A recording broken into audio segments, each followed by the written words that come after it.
Hoş gördük. Sizin bizimle bölüştüğünüz bu materiallar, yani Paul Yeoritse'nin fotoları ve Grace Johnson'un metinleri, həqiqətən də adamı heyrətləndirir. Bəli. Baxdıqca ilk ağlıma gələn o oldu ki, biz velosipedə adətən, necə deyim, ya bir uşaqlıq əyləncəsi, ya da şəhərdə idman vasitəsi kimi baxırıq. Düzdür, bizim üçün adi bir şeydir. Amma bu mənbələr göstərir ki, dünyanın bəzi yerlərində velosiped tamamən başqa bir aləmdir.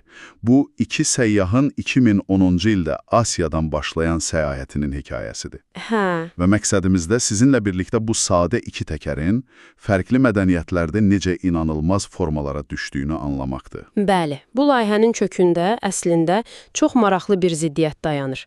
Fotoqraf Paul Yeoritsin Amsterdamda böyüyüb, orada velosiped necə deyim, su kimi, hava kimi gündəlik bir şeydir. Heç kim xüsusi diqqət yetirmir yəqin. Qətiyyən. Amma o səyahətə çıxanda anlayır ki, onun üçün bu qədər adi olan bir əşya başqa bir insan üçün bütün həyatıdır, dolanışığıdır.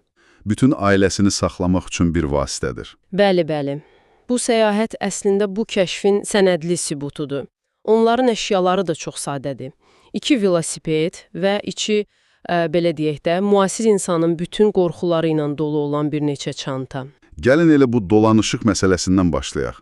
Mənbələrdə ilk dayanacaq Cənubi Çindir və oradakı fotolar, o hekayələr, yəni inanılmazdır. Həqiqətən. Orada velosiped sadəcə A nöqtəsindən B nöqtəsinə getmək üçün deyil, bildiyiniz iqtisadiyyatın onurğasıdır. Məsələn, bazarda işləyən qadınların istifadə etdiyi o yük velosipedləri. Hə, onlar həm də səyyar dükandır. Bəli, istənilən küçə başında dayanıb ticarətə başlaya bilirlər. Amma ən heyrətləndirici hekayə o bazardakı yer davası ilə bağlıdır. Bəli, o hekayə velosipedin necə fərqli bir funksiya daşıya biləcəyinin ən kəskin nümunəsidir. Yaşlı bir satıcı qadın öz yerini gənc bir rəqibinə uduzur və yerini geri almaq üçün nə edir? Nə edir? Öz ağır yük velosipedini götürüb, onun təkəri ilə gənc qıza zərbələr endirir və onu qovur. Bir dəqiqə, yəni ciddi, qadın rəqibini öz velosipedinin təkəri ilə vurub yerindən çıxarır. Bəli, bəli, o an velosiped nəqliyyat vasitəsi olmaqdan çıxır, bir növ silaha çevrilir, öz ərazini qoruma alətinə. Bu artıq tam başqa bir səviyyədir. Velosiped döyüş aləti kimi. Bu, əslində, o mühitdəki rəqabətin nə qədər kəskin olduğunu göstərir. Tamamilə. O velosiped sadəcə bir əşya deyil, onun iş yeri, çörək ağacıdır. Onu itirmək hər şeyi itirmək deməkdir. Dəhşətdir. Və bu bizi əsas məsələyə gətirir. Qərbdə velosiped bir seçimdir. Sağlamlıq, əyləncə, ekologiya üçün. Amma səyahətin keçdiyi bir çox yerdə o seçim deyil, zərurətdir. İqtisadi müstəqilliyin yeganə yoludur. Məsələn, Hindistanda gördükləri o Jugad anlayışı kimi. Dəqiq olaraq. Mənbələrdə Jugad üçün yaradıcı həll yolu tərcüməsi verilib, amma bu məsələnin ancaq bir hissəsidir. Bəli, o hissə mənim də diqqətimi çəkdi. Bir velosipedin üst borusuna kiçik bir qaz sobası bərkidilib və o səyyar bir yeməkxanaya çevrilib. Yəni, nə dərəcədə təhlükəsiz olduğu mübahisəlidir. Amma funksionallıq? Funksionallıq inanılmazdır. Bəs Jugadın daha dərin mənası nədir? Jugad sadəcə bir həll deyil. Bu, məhdud resurslar qarşısında bir həyat fəlsəfəsidir. Bu, həm zərurətdən doğan bir bacarıq, həm də qaydaları biraz əyməyə, mövcud olanı dəyişdirməyə hazır olan bir düşüncə tərzidir. Yəni, əldə olanla nəsə etmək? Bəli, velosipedin üzərindəki o qaz sobası Jugadın mükəmməl bir fiziki təzahürüdür və bu, bütün səyahət boyu gördüyünüz bir temadır. İnsanlar velosipedi öz ehtiyaclarına deyil, xəyal güclərinə uyğunlaşdırırlar. Bu, bir növ texnoloji təkamüldür. Amma mühəndislər tərəfindən deyil, adi insanlar tərəfindən idarə olunur. Deməli, bir tərəfdən velosiped sırf sağ qalmaq, dolanmaq üçün bir vasitədir. Amma sizin paylaşdığınız mənbələrdə başqa bir ekstremal nöqtədə var velosipedin, tamamilə bir sənət əsərinə çevrildiyi hallar. Elədir. Bu da bizi Cənub-Şərqi Asiyaya gətirir, elə deyil mi? Oradakı rikşaların fotoları sanki başqa bir planetdəndir. Bəli, bu çox gözəl bir keçiddir. Eyni yaradıcılıq enerjisi bir yerdə zərurətdən qaynaqlanırsa, başqa bir yerdə özünü ifadə etmək, fərqlənmək arzusundan yaranır. Malayziyanın Penang və Malakka şəhərlərindəki o rikşalar bunun zirvəsidir. Onları təsvir etmək belə çətindir. Yəni, bu rikşalar sadəcə bəzəkli deyil, onlar hərəkət edən instalyasiyalardır. Təsəvvür edin, bir rikşa tamamilə süni günə baxanlarla örtülüb. Və spekerlərindən yüksək səslə yerli pop musiqisi səslənir. Bəli. Digəri isə tamamilə Hello Kitty mövzusundadır. Çəhrayı rəngdədir, hər yerindən kuklalar asılıb və gecə olanda yüzlərlə kiçik neon işıqla parlayır. Sanki bir-biri ilə yarışa giriblər. Kimin rikşası daha səsküylü, daha parlaq, daha ağla sığmazdır. Bu, nəqliyyatdan daha çox bir karnavaldır. Və burada maraqlı olan odur ki, bu təkcə turist cəlb etmək üçün bir strategiya deyil, bu həm də bir xalq sənəti, şəxsi kimliyin ifadəsidir. Hər sürücünün öz xarakterini göstərir. Dəqiq. Məsələn, Taylandın Chiang Mai şəhərində rastlaşdıqları bir sürücü öz üçtəkərli velosipedini şəxsi əşyaları, ailə fotoları, sevdiyi suvenirlərlə bəzəyərək onu təkərlər üzərində bir qonaq otağına çevirmişdi. Mobil bir ev kimi. Bəli, onun mobil kimliyidir. O sadəcə sərnişin daşımır, öz dünyasını daşıyır. Sizin göndərdiyiniz fotolar arasında məni ən çox heyrətləndirən Hindistandakı o toy velosipedi oldu. Onun hekayəsi nədir? Yəni, bəylə gəlini daşımaq üçündür. Xeyr, funksiyası daha çox simvolikdir. Bu, toy alayının ən arxasında gedən, yüzlərlə kiçik lampa və neon işıqla bəzədilmiş bir velosipeddir. Məqsədi bəzək və şənlik əhval-ruhiyyəsi yaratmaqdır. Maraqlıdır. Amma daha dərin mənada bu, onu göstərir ki, həyatın ən özəl, ən vacib anlarında belə toy kimi bir mərasimdə bu sadə nəqliyyat vasitəsinə bir rol verilir. O, gündəlik həyatdan çıxıb bayramın bir parçasına çevrilir. İndiyə qədər danışdıqlarımız dolanışıq, sənət, daha çox insanlarla, şəhərlərlə bağlı idi. Amma səyahətin bir də tamamilə fərqli, vəhşi bir tərəfi var. Təbiətlə üz-üzə qalmaq. Bəli, ən çətin hissəsi. Mənbələrdə bu qədər çətinlikdən bəhs olunur. Qırılan sürət ötürücüsü, oksigen çatışmazlığı, buz kimi çaylar.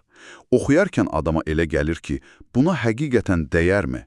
Onlar bu çətinliyi özləri üçün necə mənalandırırlar? Bu, səyahətin qəlbidir. Çünki bütün bu çətinliklər olmadan o möhtəşəm mükafat da olmazdı.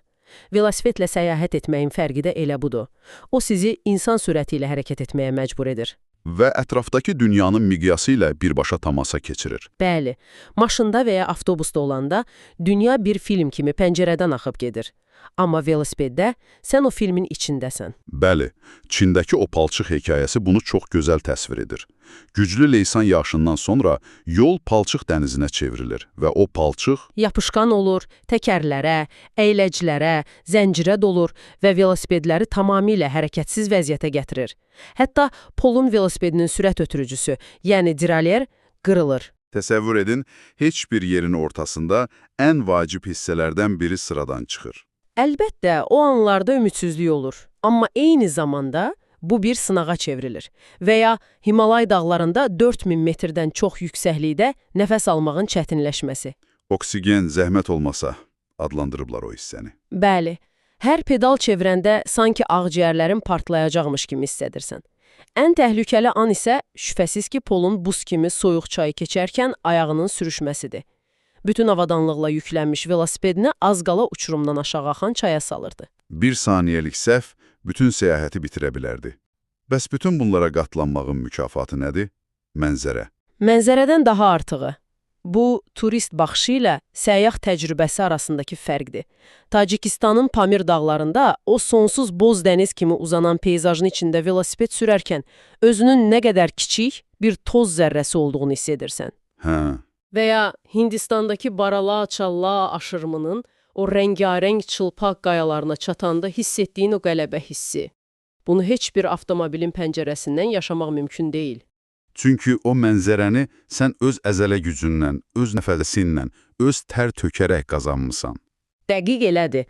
Hər təpənin əziyyətini, hər enişin həzzini bədənində hiss edirsən. Dünya 3 ölçülü olur. Bu, təbiətin içindəki tənhalıqdan sonra isə səyahət yenidən insanlara qayıdır. Velosipedin yaratdığı bəlkə də ən gözəl imkan da elə budur.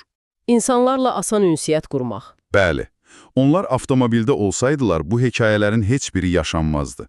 Məsələn, Hindistanda bir kənd yolunda məktəbli qızların onların ətrafına toplaşıb klassik sualları verməsi. Haralısınız? Adınız nədir? Haraya gedirsiniz? Çox sadə bir səhnədir, amma çox səmimidir. Bəli. Və bu əlçatanlıq məsələsi çox önəmlidir.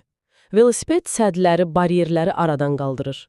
Sən qapalı bir metal qutunun avtomobilin içində deyilsən, sən açıqdasan, həssassan. İnsanlar sənə yaxınlaşmaqdan çəkinmirlər. Bəzən bu maraq həddini də aşır. Məsələn, bir çayxanada dayandıqda ətraflarına o qədər böyük bir kütlə toplanır ki, onlar bunu klaustrofobik bir təcrübə kimi təsvir edirlər. Hər kəs onlara toxunmaq, velosipedlərinə baxmaq istəyir. Bəli, bu biraz narahatlıq yaratsa da, əslində böyük bir qonaqpərvərlik və maraq göstəricisidir. Bəli, o maraq bəzən çox praktik nəticələr də verir. Mənbələrdəki o çəkməçi hekayəsi kimi. Polun sandalı cırılır və onlar Çində kiçik bir kəndə dayanırlar. Və yerli bir çəkməçi onun sandalını təmir etməyə başlayır. Bu o qədər kiçik, gündəlik bir andır ki. Amma düşünəndə bir turistin yerli bir sənətkara ayaqqabısını təmir etdirməsi nə qədər nadir bir hadisədir. Bu anlar səyahəti sadəcə məkanları görməkdən çıxarıb insanlarla yaşamağa çevirir. Dəqiq olaraq. Çünki velosiped sizi məcbur edir ki, yavaşlayasınız, dayanasınız, kömək istəyəsiniz. Velosipediniz xarab olanda, suyunuz bitəndə, yolu azanda yerli insanlara möhtac qalırsınız. Və bu möhtaclıq əslində ən gözəl ünsiyyət körpüsünü qurur. Bəli, o çəkməçi ilə pol arasında dil baryeri olsa da, ortaq bir problem var. Cırıq sandal. Və bu problemi birlikdə həll edirlər. Səyahətin əsl ruhu da elə bu kiçik, səmimi anlarda gizlənir. Velosiped bu anları mümkün edən bir açardır. Yekun olaraq, bu mənbələrdən çıxan əsas fikir məncə budur ki, velosiped sadəcə bir obyekt deyil, bir güzgüdür. O, hansı mədəniyyətə düşürsə, o mədəniyyətin ehtiyaclarını, yaradıcılığını, çətinliklərini əks etdirir. Onun dəyərlərini. Bəli, Çində bir iqtisadiyyat, Malayziyada bir sənət əsəri, Himalaylarda bir sınaq vasitəsi və Hindistan kəndlərində bir dostluq körpüsü olur. Müəlliflərin kitabın sonunda gəldiyi nəticəni bir daha xatırlatmaq istəyirəm. Dünya ən yaxşı velosipedin yəhərindən görünür. Çox gözəl ifadədir. Bu səyahət bunun canlı sübutudur. Bəli, bu materiallar bir obyektin kontekstdən asılı olaraq necə fərqli mənalar kəsb edə biləcəyini mükəmməl şəkildə göstərir. Və sizin üçün son bir düşüncə toxum atmaq istərdim. Buyurun. Gündəlik həyatınızda istifadə etdiyiniz hansısa başqa bir adi əşya, məsələn, bir stəkan, bir qələm, bir stul, başqa bir mədəniyyətdə, başqa bir kontekstdə tamamilə fərqli bir məna və ya məqsəd daşıya bilər. Bəlkə bu sual üzərində düşünsəniz, siz də öz ətrafınızdakı dünyaya bu səyyahların gözü ilə yenidən kəşf etmək həvəsi ilə baxa bilərsiniz.